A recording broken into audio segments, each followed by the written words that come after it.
We have a motor that's ceramic, that's like a rotary engine and Wankel motor put together, is the best way to describe it, to be backward compatible for people to understand.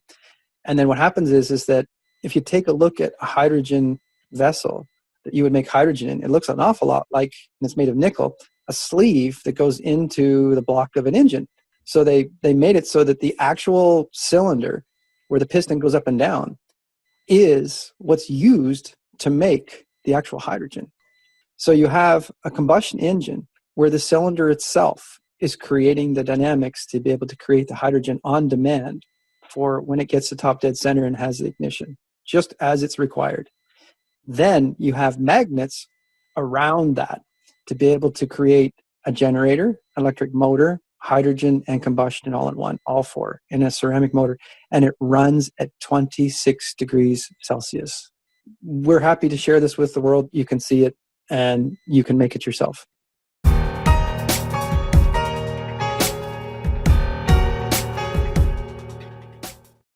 And reading through the financial news, Goldman Sachs, Wells Fargo, and Citigroup all now say this is the time to buy gold. And now that the election's over, we have clear signs from analysts that gold and silver is preparing to soar to new highs. A gold IRA uses the value of precious metals to keep you out of trouble. The team at Noble Gold knows how to do this, and they've done it for thousands of other people before you. Don't let a sudden stock market, banking crisis, or currency reset wipe out your finances. Grab the phone and give Noble Gold a call now. 877-646-5347, and you'll also find the link in the description box below the video. Adapt 2030 Mini Ice Age Conversations covers changes in our climate due to a new and intensifying grand solar minimum. In the media, overlooking, downplaying, or burying cold weather changes occurring on our planet. This is in order to keep the global warming agenda steaming full speed ahead.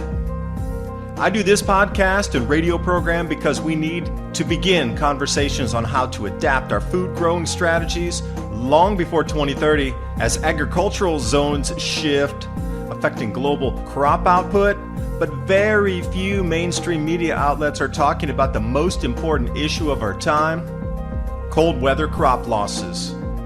Our sun is going through a 400-year cycle, which has effects on our weather patterns as our magnetosphere weakens and the jet streams go out of flow. It's not CO2, it's not you, it's the sun. Are you ready to thrive in the grand solar minimum? Then join me for Mini Ice Age Conversations. I'm your host, David DuByne, creator of the Adapt 2030 Mini Ice Age 2015 to 2035 video series. Good afternoon, everyone. You know, sometimes at Thanksgiving, you have just those remarkable meetings, whether it be with family members who clue you on to a new idea, or friends call, or there's just meetings that take place, and it seems that things coalesce. And if you're in the right mind frames for success, finding ideas for breakthroughs, they seem to come, especially around these holiday periods. I had one of those exact things happen to me over the last couple of weeks. A friend of mine who lives down in Costa Rica says to me, you know what, we're going to have to retool the entire world economy. Now, it's not going to be by choice, but if we're going to have to retool it, we're going to have to do small projects like, I don't know, replace the entire energy paradigm and spectrum right now with hydrogen so people can have a more inexpensive way to produce whatever they would do for either factories or homes. And also you're going to have to replace and retool the entire economic system based on cryptocurrency. And he said, well, that's a tiny pet project. Revamp all energy on the planet as well as the entire economic system. So we'll start there. And he says, you know, my friend Tom, you might want to talk to him because they just had some hydrogen breakthroughs. And I said, what do you mean hydrogen breakthrough? And do you think that you could mine cryptocurrency using a Tesla? And when I say Tesla, I'm talking about the automobile. And here we go. That was enough for me to reach out and make a call. And I'm glad, Tom, that we had a chance to connect over the Thanksgiving holiday era for those of us in the U.S. I know you're up in Canada, so that doesn't count. But I think everybody out there listening right now is going to have a mind-opening 30 minutes to an hour here that we're going to talk about in the way that you perceive reality, what's possible in this world that we're living in, and how things are going to shift over these next couple of years. Whether you want it to shift or not, everything's in flux at the moment. You already see the writing across every wall There's no wall that there's not writing on right now that doesn't say we're shifting to something new. A bend around the corner to let you see one possibility as we move forward through 2021 to 2025. Tom Ross, president of Teznic.com. Tom, thanks for joining me. The floor is yours. Thank you. Thank you for the opportunity. The tipping point has just happened. Morgan Stanley just did a $1 billion, that's with a B, cap raise to be able to put in infrastructure to create 100 tons of hydrogen a day. So that tells you that we're not trying to make this happen. It's already in play and it's already over the fence. Like, it's a long way over the fence.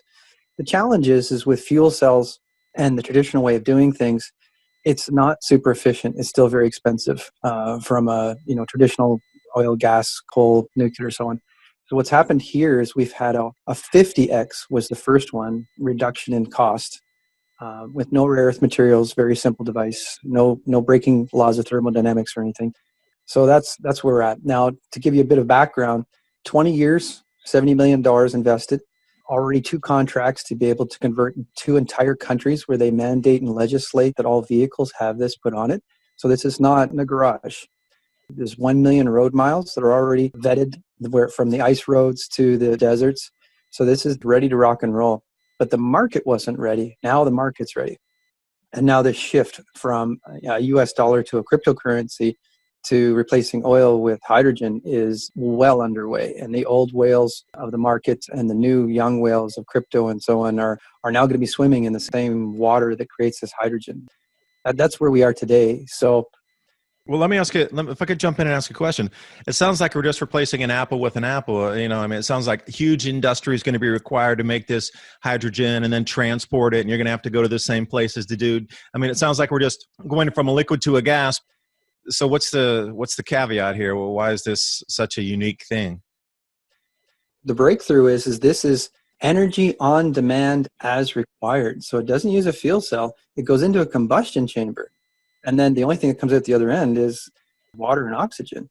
So it's 2 cents a kilowatt hour, 10 cents a kilogram for hydrogen, when everybody else is claiming $4 or $5, but it's more like $14 to $16 a kilogram, plus transport, plus storage. The magic of this is it's on demand right where you need it at the time.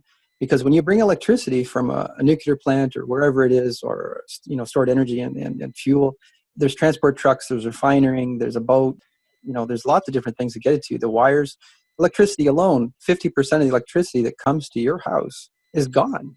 It goes off into the atmosphere. And then at night, they can't just take the nuclear plant and run it up and down, because they have to run it at a certain level, like running your car in the driveway and holding the gas pedal down and then only putting it in gear when it's required for that peak time.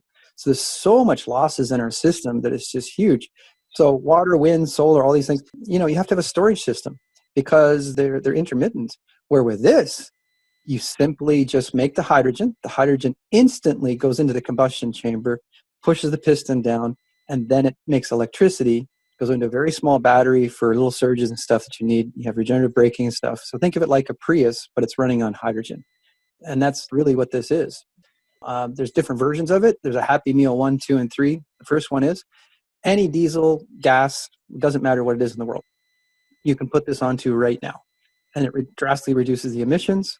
We've had this certified in California. Anybody can see the certifications, the paperwork, the diesel trucks. We took a catalytic converter off of a transport truck and put it into the carb emissions and had it certified with no emissions controls on it whatsoever. And it was cleaner than you could ever have. And of course, it had 20% more torque. It just was many, many times more efficient. But the world wasn't quite ready for it yet. And we didn't have this breakthrough. This breakthrough is it requires so much less electricity, no rare earth materials. It's very tiny. And the best news is you don't have to believe me. I can tell you that some of the best astronauts in the world that do propulsion have verified this stuff and came up with their own numbers of 50x reduction. We have guys on our team that were hired to commercialize and productize for Ballard Hydrogen. The former CEO of Sony Corporation has just recently agreed to be able to join our team for North America. Like, there's lots of third-party verification, but the best part is have your own experience. We have put this into and made it open source. To translate that, anybody can have the blueprints, and you can go get this and build it yourself with no rare earth materials. It's actually fairly simple. It does not break any laws of thermodynamics. It's all auditable. It all runs. It's not just on a bench. It's out there in the wild. And this works. So we're looking for the best way to be able to take this to the market. And that's where we went cryptocurrency. So we have a mature cryptocurrency that's ready to go, that a platform to be able to connect this to. And then what's the biggest thing with mining cryptocurrency? Energy. And then what's the next thing on the back door on the chipsets? Well, what if we had in our consortium a company that already has built successfully, crowdsource funded, a open source hardware platform for cryptocurrency mining? And what if every vehicle was on the blockchain for many positive reasons, but you literally have these nodes that would do energy, communication, transportation, so on, all from this open source platform. So it's the very first decentralized infrastructure. And anything centralized becomes a poison, right? You go over to Rome and you go through the aqueducts and you go, what's this? Oh, well, when they got cracks in the aqueduct, they used this malleable stuff they pushed in there. What's that? Lead. Oh, so they went crazy. Yeah. On this planet, we have had many, many, many civilizations. Thanks to, LiDAR and satellites today, we've been able to see stuff that's like 300 feet underneath the ocean, to the Arctic, to the Amazon rainforest, and you go, wow, we have had global civilizations on this planet many times. We've centralized everything. Our immune systems went down. Something happened. Boom, gone. Now, that could be us. It could be a combination of something falling from the sky, movements in the tectonic plates, the polar stuff. There's many, many different things. But at the end of the day, anything centralized becomes a poison. This decentralization of infrastructure, and the bold they go where no infrastructure has gone before, like Africa, which, when Africa lights up, the rest of the world, whatever they do, we're going to have to do. So you might as well inject this. Look at Akon with Senegal with billions of dollars in solar, that type of stuff with his cryptocurrency. That's what we want to do. There's Mark Shuttleworth, close to $1 billion by selling it to VeriSign. He was an astronaut, created Ubuntu, which is a distribution of Linux and open source. We're running it on that. We're using Research in Motion, BlackBerry's protocols with their hardware for the stuff that we're doing. So we're using the best breed, best to fit. And from green territories like Costa Rica that don't make cars, they don't make oil. But anyway, I'm pretty excited. So let me stop you there. I'm going to rewind a second to the blueprints for anybody out there to be able to take a look at it. Because, my interest is also in the Preparedness magnetic motors. And one of the best things is you can run that right in your house, quote unquote, so I've heard. And then you just have a simple battery storage unit there. And instead of those losses such as you're talking about, you're creating that power right in or close to your home, whether it be a garage or whatnot.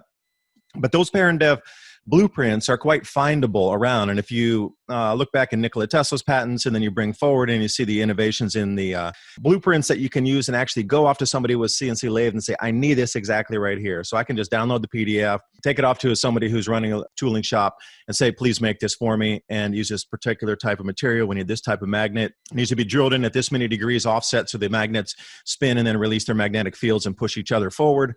All good. But I can find that easily.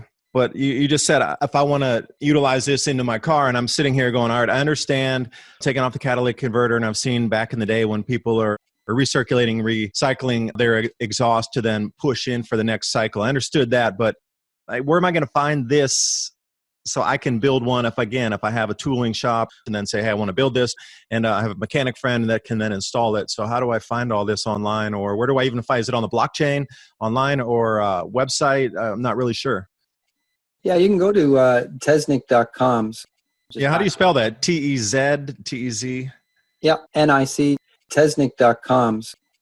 So how this all started was we were doing electric bikes, and then we got into this bike called the Saran or the Segway X260, and we were making like an AMG kit for it. It's like a tuner kit or a hot rod kit to make it go twice as far, twice as fast.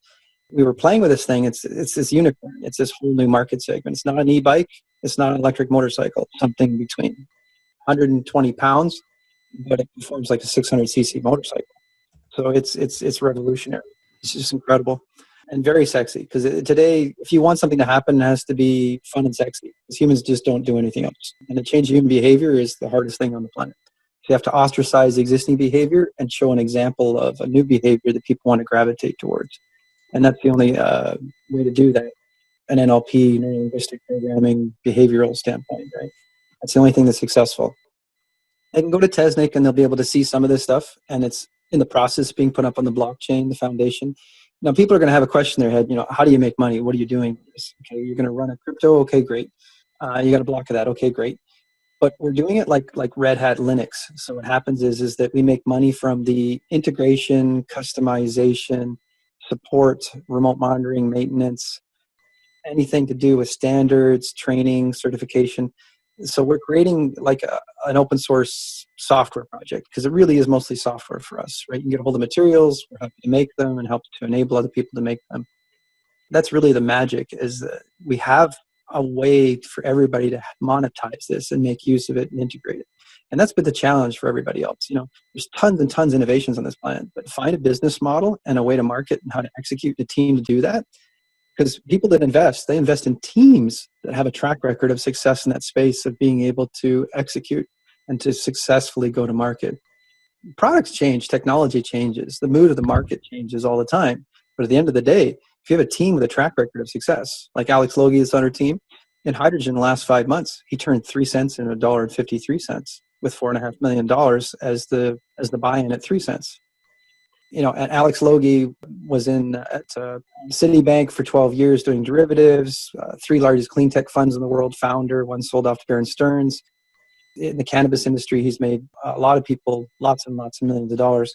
So the team we have is incredible. From a security standpoint, we have Alex Eisen, who has worked at the Department of Defense protecting the Pentagon from live intrusions. And then he moved off to do other things for other companies, including to the point where he's now consulting to be able to do security for entire countries. There's Luke Layton, who has successfully made open source hardware, including now a chipset. So we're really just an integrator of all the technology out there and putting a team and a revenue and business model to it and a way to monetize it and for it to be absorbed in a way that works. Because like you said, there's lots of stuff out there that you could bring down and make, but the challenge is we don't have enough time. How do we get from here to there? Most people don't know where here is. They know where there is because that's in their heart and they know where we should be. But where is here? And there's no science without measurement. And, thing doesn't exist unless you measure and observe it. So the bottom line here is that think of a diesel locomotive like a train. They're like a Prius, just a giant Prius, the very first Prius, because whether it be a big ocean-going ship, they turn big diesel motors and they just sit there, and you listen to a train on the side of the track. And why is it just sitting there going, whoa? It's because it's the most efficient burn of the fuel, and then they turn it into electricity with a generator, with a dyno. And then that turns it into electricity that goes into a battery in a pack, and then that is used to be able to propel it down the track because it gives it lots of torque, it's usable power. Because when you try and take off on a car, that first part that you do with the combustion engine is very inefficient because it has a certain power band to burn the fuel. So with us, the hydrogen's made, goes in, and the final stage of what we're doing is we have a motor that's ceramic, that's like a rotary engine and Wankel motor put together, is the best way to describe it, to be backward compatible for people to understand. And then what happens is that if you take a look at a hydrogen vessel that you would make hydrogen in, it looks an awful lot like, and it's made of nickel, a sleeve that goes into the block of an engine. So they made it so that the actual cylinder where the piston goes up and down is what's used to make the actual hydrogen.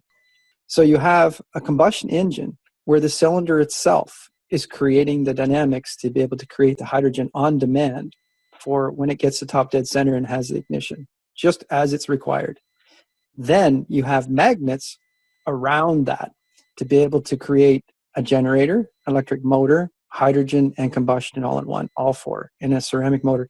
And it runs at 26 degrees Celsius. This is what's really weird. We're making hydrogen at 26 degrees Celsius. Everybody's 15 above. So, and again, we're happy to share this with the world. You can see it and you can make it yourself.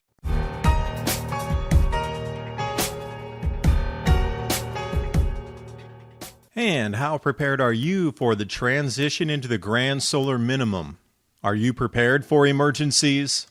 Our friends at My Patriot Supply do have long-term, storable, and emergency food supplies. The 2-week grab-and-go food crate or the 4-week emergency food supply.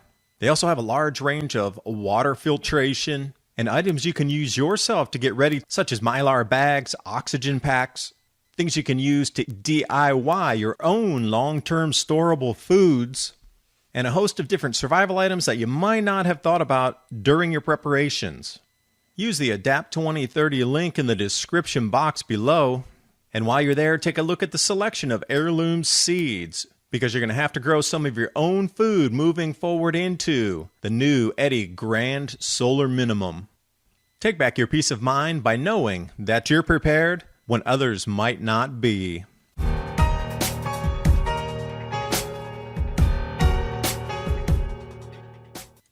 So you don't have to believe in all the third-party verification, the huge people that are on our team. All of this information, we're giving it through the foundation to everybody to make it themselves. What's magical is it's backward compatible. So imagine being able to get the diesels and gas engines and nuclear plants and everything else that's around the world that are steam, mostly steam generators, coal, oil, gas, and being able to retrofit them to do this immediately. So to be backward compatible is magical because we don't have the time and the resources to do a forklift upgrade. You know, you've got Tesla's got a $550 billion valuation. They got some serious challenges around the world. Subsidies for electric cars may or may not be there based on the financial situation of governments of the world today. That could be a challenge. Let me stop you there. So I know there's like 1,000 people sitting going, all right, where can I find this? Am I going to a site or am I going somewhere? Tell me how to, I want to build one of these today.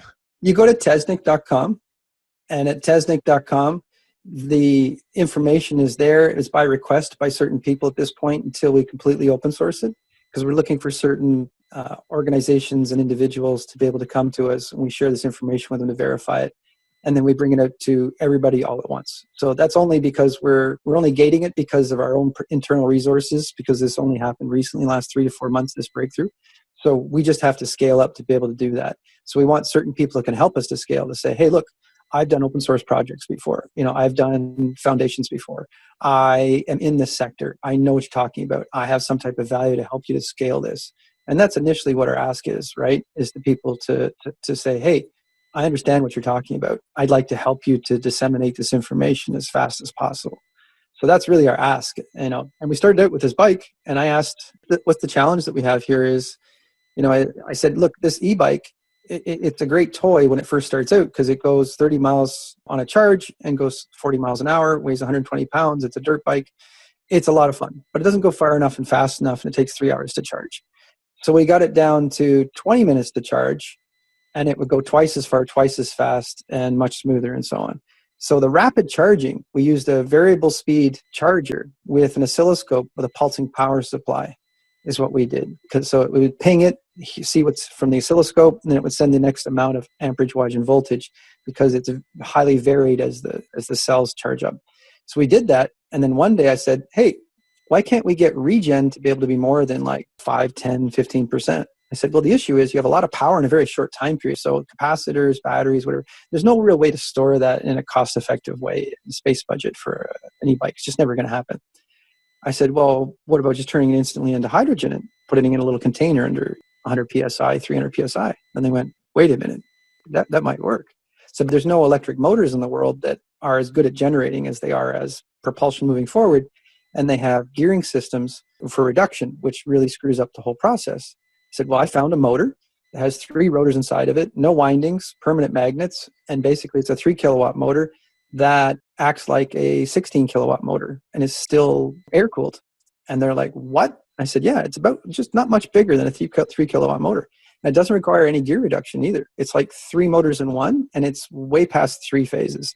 Because of a pulsing power supply, it's pretty much unlimited phase because of how it works. It's like 3 motors in one. So the first one would be like your first gear, second gear, third gear. So then we went, wait a minute. Okay, we can produce the power that we need, and we turn it into hydrogen. And this is the capacitor. This is the storage. And then it goes into a little combustion engine. And then that slows the energy down so you can put it into the cells without warping them. And this is how we got to where we are today. But it happened so fast. You know, I'm not necessarily a spiritual or a religious person, but I can say there's got to be some type of grand design that just laid this stuff out for us. Because it was like, well, we need a battery configured in a certain way. And then boom, that just showed up.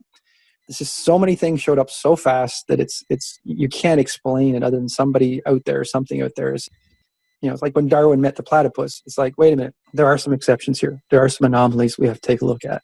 there's got to be some intelligence. There's got to be something out there, right? Because this can't just happen. If you weren't a believer, you are now, I believe. Yeah, absolutely, absolutely. Because nobody on the team, and they're very, very logical Spock-like people that are very successful in many different, areas, have said, this is impossible to explain through coincidence, right? It's completely impossible. So we're on a trajectory, and there's definitely winds in our sails. So the challenge with an all-electric car, of course, is the subsidies are going away. Tesla sold $2 billion in carbon credits. But the challenge is that there's no more carbon credits until the governments decide, because they ate them up so fast.